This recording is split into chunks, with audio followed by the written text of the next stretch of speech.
Assalamualaikum warahmatullahi wabarakatuh. Bismillahirrahmanirrahim. Alhamdulillahirabbil alamin wa bihi nasta'inu ala umuri dunya waddin. Wassalatu wassalamu ala asyrofil anbiya'i wal mursalin wa ala alihi wa ashabihi ajmain. Subhanaka la ilma lana illa ma 'allamtana innaka antal alimul hakim wa tub 'alaina innaka antat tawwabur rahim. Qala rabbi shrah li sadri wa yassir li amri wahlul 'uqdatam min lisani yafqahu qawli, amma ba'du. Bapak-bapak, ibu-ibu jemaah muslimin muslimun RW 16 rahimakumullah. Syukur alhamdulillah, marilah sama-sama kita panjatkan kehadirat Allah Subhanahu wa taala atas segala limpah rahmat taufik serta hidayahnya. Malam hari ini kita masih bisa melaksanakan salat maghrib berjamaah. Mudah-mudahan salat maghrib yang baru saja kita tunaikan diterima oleh Allah Subhanahu wa taala, yang bisa menjadi turunnya rahmat dari dunia untuk kita dan keluarga kita. Dan alhamdulillah juga malam hari ini kita masih diberi kesempatan untuk melanjutkan taklim kita berupa kajian kitab Bidayatul Hidayah. Mudah-mudahan apa yang kita kaji malam hari ini menjadi ilmu yang manfaat, barokah fid dini wa dunya wal akhirah. Salawat serta salam adalah sama-sama kita aturkan pada junjungan kita Nabi besar Muhammad sallallahu alaihi wasallam yang selalu kita nantikan dan kita rindukan syafaatnya. Sebagaimana biasa, sebelum kita mulai, marilah sama-sama kita tabarrukan dengan harapan bisa mengambil hikmah dan barokah dari apa yang ditulis oleh mu'alif kitab ini. La hadratin Nabi Mustafa sallallahu alaihi wasallam wa ala alihi wa sahbihi wa azwajihi wa dzurriyyatihi wa wa ila hadrati hujjatul Islam Abi Hamid Muhammad ibn Muhammad al-Ghazali wa nafa'ana bihi wa bi'ulumihi fid darani bisiril Fatihah. A'udzu billahi minasyaitonir rajim. Bismillahirrahmanirrahim.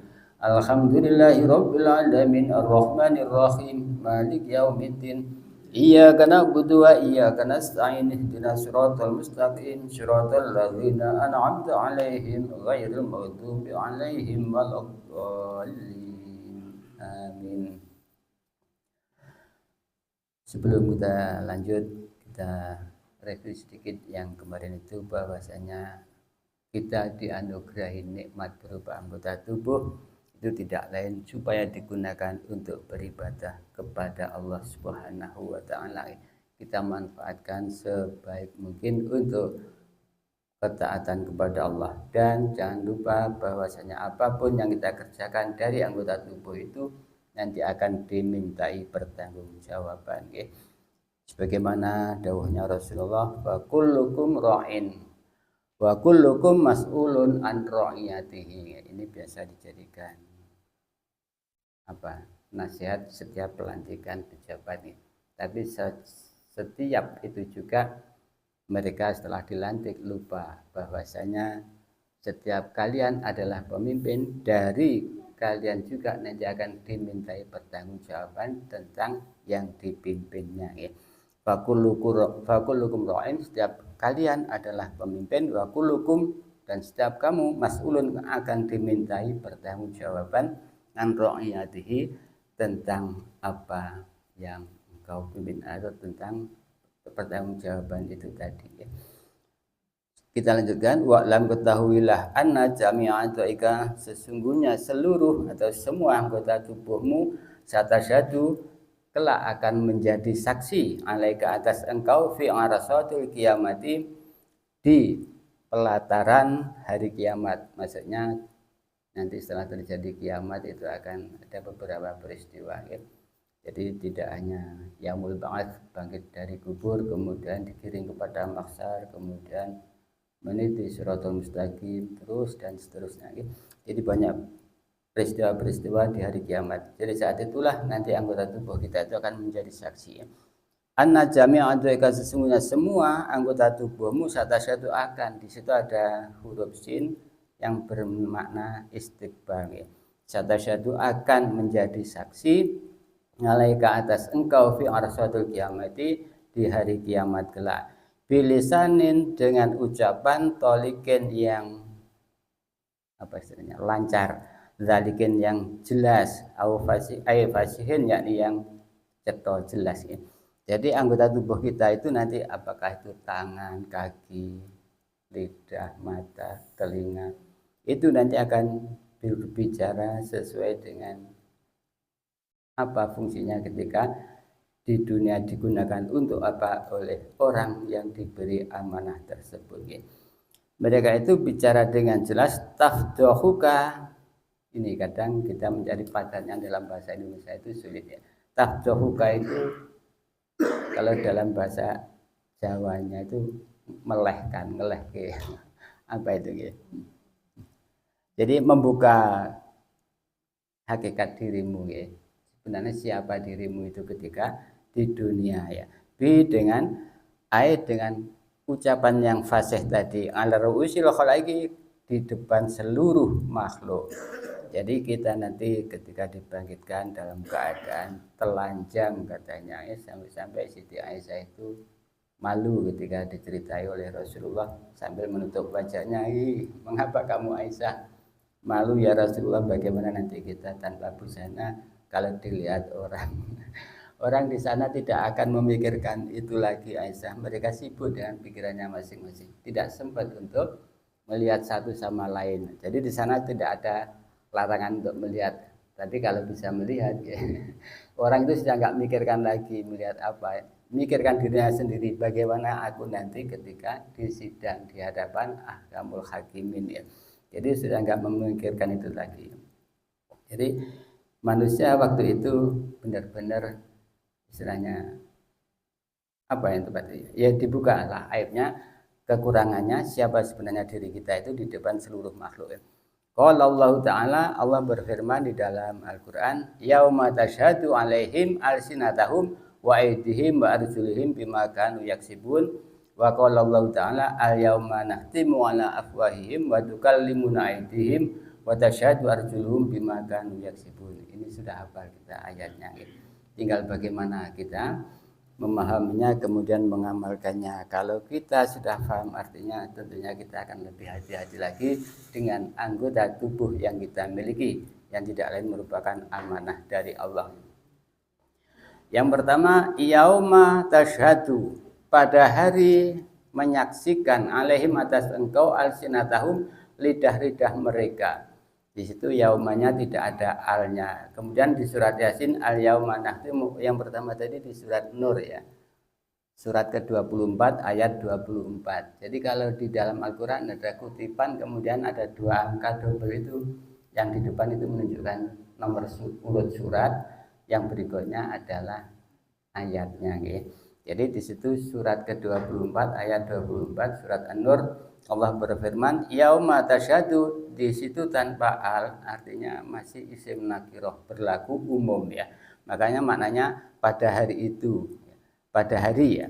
Yauma tasyhadu, pada hari menyaksikan alaihim atas engkau alsinatahum, lidah-lidah mereka, wa aydihim, dan kaki-kaki mereka, tangan-tangan mereka, wa arjulihim, dan kaki-kaki mereka, bima kanu yakmalun, dengan apa yang telah mereka lakukan ketika di dunia. Jadi lidah, mulut itu dikunci, di ayat berikutnya mulut itu dikunci. Jadi alsinatahum akan menjadi saksi, aidihim, tangan kita, julim kaki kita, dengan apa yang telah kita perbuat. Karena lidah itu biasanya mudah sekali berbohong ya. Kalau sudah dikunci, tidak ada kebohongan lagi di hadapan ahkamul hakimin nanti ya. Hakim yang paling aja maha bijaksana di antara yang bijaksana gitu. Wa qala Allah Ta'ala, dan berfirman Allah Ta'ala al-yauma, pada hari ini. Setelah ada alnya ditentukan, ini namanya isim ma'rifat ya. Kalau nakiroh itu masih umum, pada hari ya.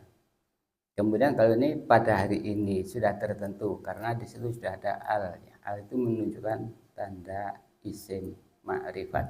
Al-yauma, pada hari ini nahtimu, aku kunci, kata Allah ya, ala afwahihim, atas mulut-mulut mereka, wa tukallimuna, dan akan berbicara kepadaku, aidihim, tangan-tangan mereka, wa tasyhadu, dan menyaksikan, menjadi saksi, arjuluhum, kaki-kaki mereka, bima kanu yaksibun, dengan apa-apa yang telah mereka usahakan, mereka kerjakan ketika di dunia ya. Jadi lidah, mulut kita dikunci, yang bicara adalah anggota tubuh kita, tangan kita, kaki kita, itu akan menjadi saksi bahwasanya kita dulu ketika di dunia tangan-tangan itu dibuat apa saja selama di dunia, demikian juga kaki. Karena itu fakhfat, maka jagalah ya miskinun, wahai yang miskin. Jadi karena di sana nanti kita itu semua adalah orang yang tidak memakai baju, maka di sini dikatakan ya miskin, wahai orang yang miskin. Miskin itu artinya butuh sekali pertolongan. Padahal waktu itu sudah tidak ada kesempatan lagi untuk minta tolong kepada siapa, kepada anak kita, semua sudah meninggal. Jadi disinilah yang dimaksud dengan tidak ada lagi gunanya anak dan harta ketika sudah terjadi kiamat. Adapun kalau kita sudah meninggal di alam barzakh, itu masih memungkinkan dapat kiriman dari orang-orang tercinta kita yang masih hidup di dunia. Tapi setelah di hari kiamat ini yang disebut dengan la yang fa'u al-malun, la yang fa'u malun wala banun, ya. Tidak ada gunanya lagi harta dan anak. Jadi sudah tidak ada lagi yang bisa kita harapkan. Makanya di sini disebut ya miskinun, ya wahai orang yang miskin. Jadi kita semuanya sama-sama miskin. Di sana itu tidak berpakaian, tidak punya apa-apa, yang ada hanya mohon rahmat dan ridhonya Allah. Fakhfat, maka jagalah ya miskin, wahai miskin, ya, wahai manusia gitu aja lah ya.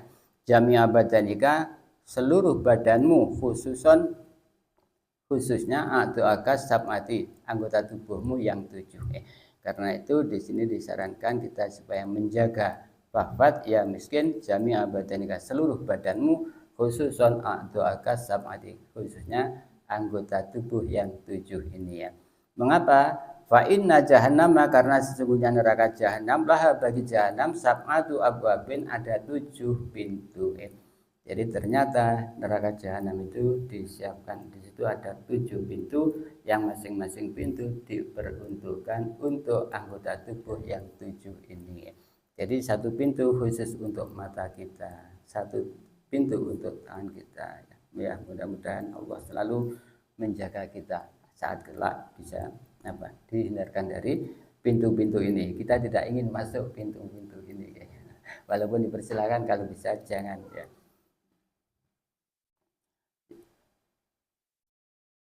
Laha sab'atu abwabin 7 pintu, likuli babin, setiap masing-masing pintu, minhum, dari semuanya, juz'un maksumun, sudah ditentukan masing-masing. Artinya satu pintu itu khusus untuk lewatnya kaki kita, satu pintu itu, kalau begitu nanti kita terpisah-pisah badan tubuh kita. Maksudnya tidak, ya. Satu pintu untuk orang yang menggunakan kakinya untuk bermaksiat, ya. Itu pintu tertentu, ya. Jadi orang yang menggunakan tangannya untuk melakukan maksiat, maka dia masuk pintu tertentu. Begitu juga orang yang menggunakan lidahnya, kemudian matanya, dan anggota tubuh lain sesuai dengan nama-nama pintu yang disiapkan di sana, ya. Jadi kalau kita sering melakukan maksiat dengan tangan kita, maka disiapkan pintu jahanam dari pintu khusus untuk tangan, ya. Itu yang dimaksud dengan juz'um maksumun, ya, sudah ditentukan. Wala tata'ayyanu litilkal abwab, dan tidak akan masuk pintu itu illa man asallah, nah ini penjelasannya, ya, kecuali orang yang maksiat pada Allah bihadil a'dha, dengan anggota tubuh ini, ya. Jadi pintu itu dikhususkan untuk orang-orang yang melakukan maksiat dengan anggota tubuh masing-masing, ya. Jadi kalau yang maksiatnya dengan tangan, dia masuk lewat pintu yang dikhususkan untuk maksiatnya tangan, ya. Yang maksiat dengan kakinya disiapkan pintu neraka untuk dimasuki dengan pintu kakinya, ya. Bihadil a'dha'i sab'ati, dengan anggota tubuh yang 7. Wahia, adapun anggota tubuh yang 7 tadi yang disuruh kita jaga, al-ainu, yang pertama mata, wal udhunu, dan telinga, wal lisanu, dan lidah, yang keempat wal batnu, perut, yang kelima wal farju, dan farji, kemaluan, yang keenam wal yadu, dan tangan, Yang ketujuh warijlu dan kaki. Jadi lidah, apa ini? Mata, kuping, lidah, perut, kemaluan, tangan dan kaki. Pas 7 ya. Adapun perinciannya, maksiatnya anggota tubuh tersebut, amal ainu adapun mata, fa innama khuliqat, hanya diciptakan mata tadi laka untuk mulitah tadia, untuk mendapatkan petunjuk biha dengan mata fi zulumati, di dalam kegelapan ya. Kita dianugerahi nikmat mata supaya kita itu bisa melihat, bisa mencari sesuatu di kegelapan ya. Terutama malam ini. Kalau dulu kan belum ada listrik, belum ada penerangan seperti sekarang ya. Jadi tujuan kita diberi mata ini tidak lain supaya bisa mengambil atau menjadikan, mendapat petunjuk dengan mata tersebut ketika di dalam kegelapan. Wa tasta'inu, dan memenuhi kebutuhan. Tasta'inu artinya di sini, tasta'in itu mohon pertolongan artinya ya. Biha fil hajati, memenuhi kebutuhannya ya. Dengan mata tersebut kita bisa memenuhi kebutuhan kita. Karena kalau tanpa mata, sebenarnya apa yang tujuan kita itu kita tidak akan bisa mendapatkannya tanpa melihat dengan mata. Bayangkan kalau kita itu nun sewu, kita tutup mata kita, kemudian kita dipersilakan ngambil apa yang di depan kita pun belum tentu kita bisa mendapatkannya. Jadi inilah nikmat yang yang paling bermanfaat untuk kita ya. Dengan mata itu kita bisa melihat, bisa mencari, bisa memenuhi kebutuhan kita selama hidup ya. Wadang duroh, dan supaya melihat biha dengan mata tersebut ila ajaibi malakuti, pada keajaiban-keajaiban kerajaan, ila ajaibil malakutil ardi, supaya melihat keajaiban-keajaiban kerajaan bumi, wasamawati, dan kerajaan langit ya. Jadi ini salah satu tujuan Allah memberi kita nikmat mata supaya menyaksikan kebesaran-kebesaran Allah ya. Makanya disinilah perlunya menggunakan mata untuk berpikir. Makanya Rasulullah dawuh, tafakkaru, berpikirlah kalian, gunakanlah akal kalian ya. Tafakkaru, tetapi jangan memikirkan tentang zatnya Allah, tetapi pikirkanlah tentang sifat-sifatnya Allah ya. Jadi tafakkaru sa'atin, berpikir sesaat, itu afdalu min ibadati sittina sanah ya. Berpikir tentang keajaiban Allah sesaat, 1 jam, itu lebih baik daripada beribadah selama 60 tahun ya. Kita melihat langit ya, Masya Allah, langit penuh bintang tapi tidak pernah jatuh ya.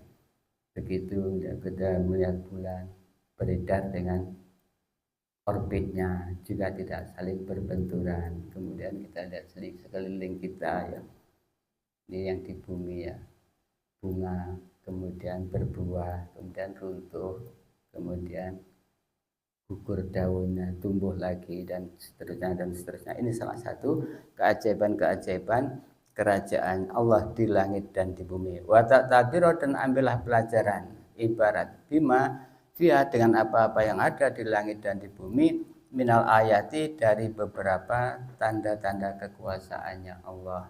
Jadi inilah gunanya kita diberi mata ini, adalah untuk melihat tanda-tanda atau ayat-ayat kebesarannya Allah. Linuriyahu min ayatina, itu kalau Rasulullah di Isra Mi'rajkan dulu itu linuriyahu min ayatina. Kalau kita ya di sekitar kita perhatikan bahwasanya sungguh besar kekuasaan Allah ya.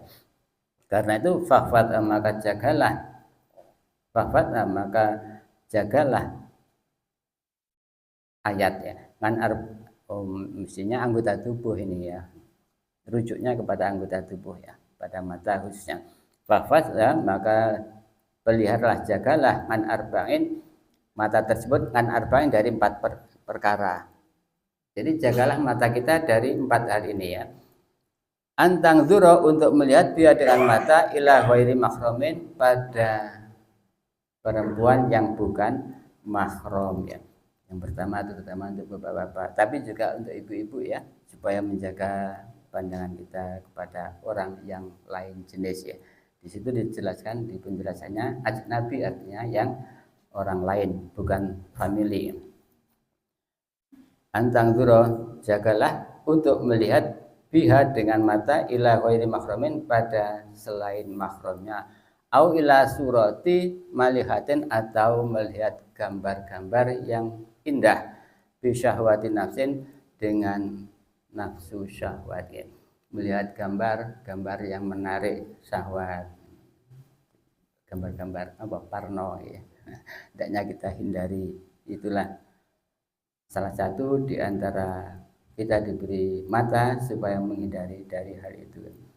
Ini sekedar tahadus bin nikmat ya. Jadi ketika kemarin itu di acara minggu ya, sebenarnya saya itu sudah duduk-duduk di pos pojok sana itu dengan Pak siapa itu Pak Harto dan yang lain-lain. Oleh Gus Ardi malah diajak ke pentas ya. Jadi Masya Allah malamnya itu tidur langsung mimpi pas melihat hadiri majelis taklim ini digeruduk oleh pemuda-pemuda kampung dikira merebut pacarnya gitu. Ya Allah baru melihat ibu-ibu manggung di pentas itu ya. Astagfirullahaladzim, mudah-mudahan Allah mengampuni. Karena ya tidak pernah duduk di depan kemudian ada yang tampil seperti itu. Padahal juga melihatnya sepintas tidak begitu istilahnya. Tapi inilah ya, tapi masih diperingatkan oleh Allah ini alhamdulillah. Ini salah satu syukur. Benar, malamnya itu langsung mimpi pas duduk di majelis taklim penduduk kampung laki-laki terutama pemuda-pemudanya itu geruduk dikiranya merebut salah satu dari pacar mereka. Wah, Masya Allah, Masya Allah. Jadi ini sebagai pelajaran bagi kita ya. Jadi janganlah sampai kita gunakan mata kita itu untuk antang dzurabiha ila ghairi mahramin, untuk melihat selain mahramnya ya. Au ila surati malihatin, atau melihat gambar-gambar yang indah bisyahwati nafsin dengan syahwat, dengan nafsu syahwat ya. Kemudian larangan yang ketiga, au tangdzura, atau melihat engkau biha dengan mata ila muslimin, kepada seorang muslim bi'ainil ihtiqari, dengan pandangan meremehkan atau menghina ya. Jangan kita gunakan mata kita untuk melihat sesama muslim dengan pandangan menghina ya. Nah, ini yang biasanya kita sulit untuk melakukannya. Tapi intinya kita itu jangan merasa diri lebih baik dengan orang lain. Kalau kita sudah bisa seperti itu, insya Allah kita menganggap saudara kita sesama muslim mereka itu lebih mulia dari kita ya. Jadi dalam hal ini Syekh Abdul Qadir Jailani itu sudah mengingatkan kepada kita, kalau kita bertemu dengan anak kecil, hendaknya dalam hati kita itu bilang ya, anak ini masih muda, belum punya dosa. Beda dengan saya yang sudah lebih dulu hidup di dunia, tentunya saya banyak dosa.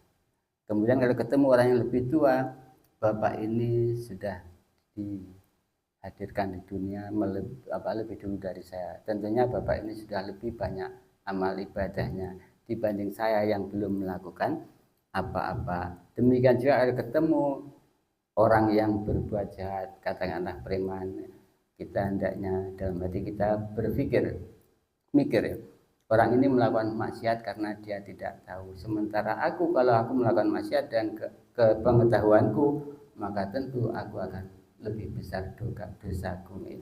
Kalau ketemu orang yang soleh juga demikian. Orang ini beruntung diberi kelebihan ilmu, sementara aku belum dapat apa-apa. Apa nanti yang bisa aku pertanggungjawabkan di hadapan Allah, sehingga timbul sifat rendah hati ya. Tidak akan meremehkan orang lain ya. Jadi autang dzura ilbiha ila muslimin bi'ainil ikhtiqar. Jangan sampai mata kita itu kita gunakan melihat orang lain dengan pandangan remeh ya, atau meremehkan orang lain ya. Atau melihat biha dengan mata ala aibin muslimin, untuk melihat aibnya sesama muslim.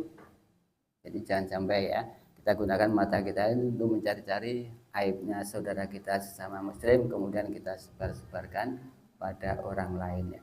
ini adalah termasuk maksiatnya mata yang tidak terampuni, yang sangat besar sekali balasan dosanya kelak.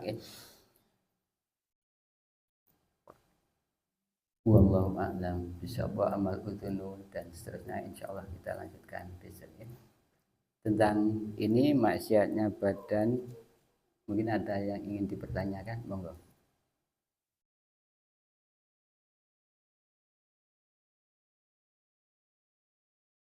Kalau tidak ada, monggo kita baca tentang itu ya, maknanya bacaan salat ya, supaya lekas hafal dan tidak lupa.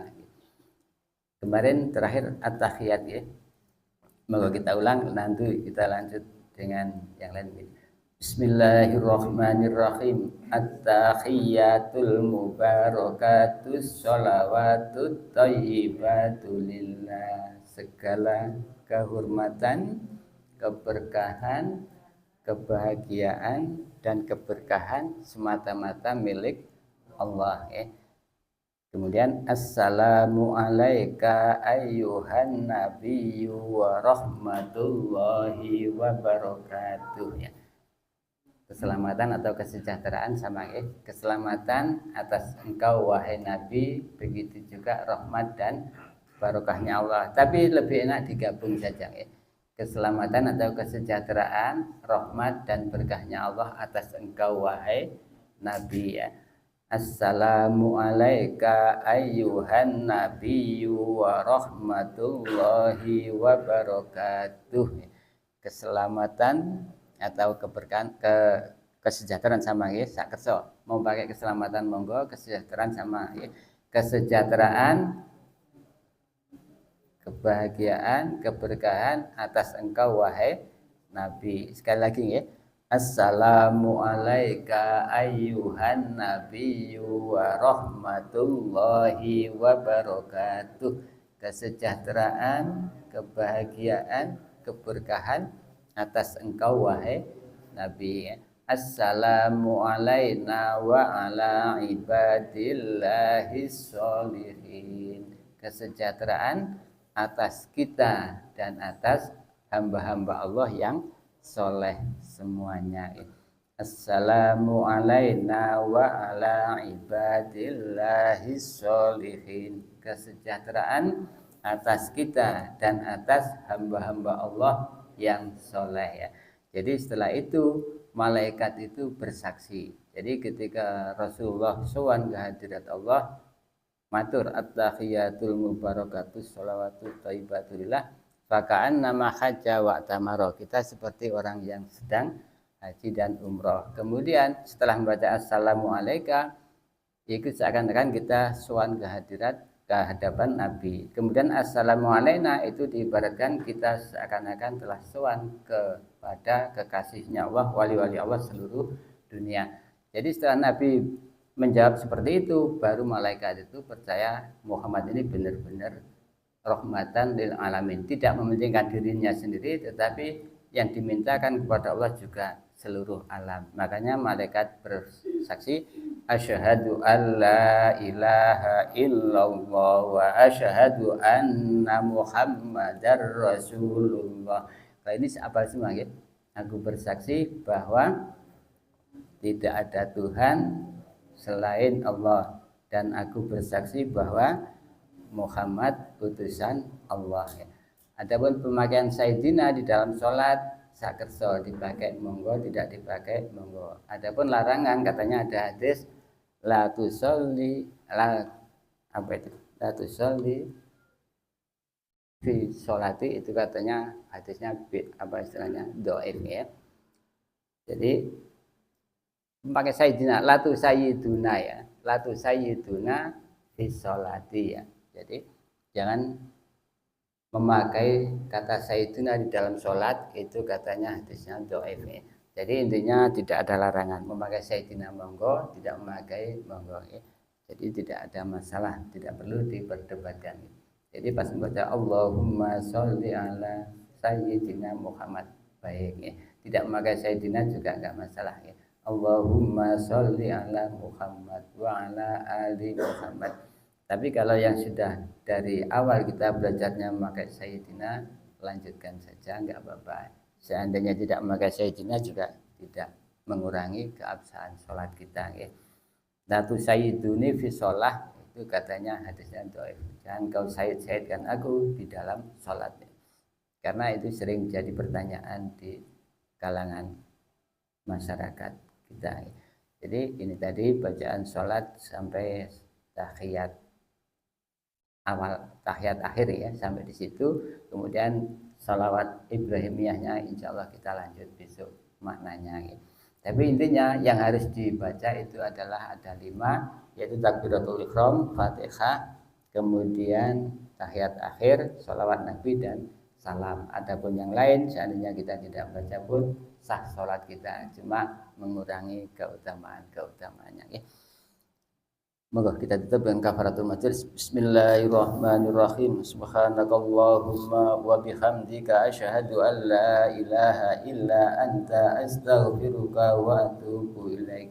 Allahumma inni istaudi'uka ma 'allamtanihi fardud ilayya 'inda hajati ilaihi wa la tansanihi ya rabbal alamin. Assalamualaikum warahmatullahi wabarakatuh.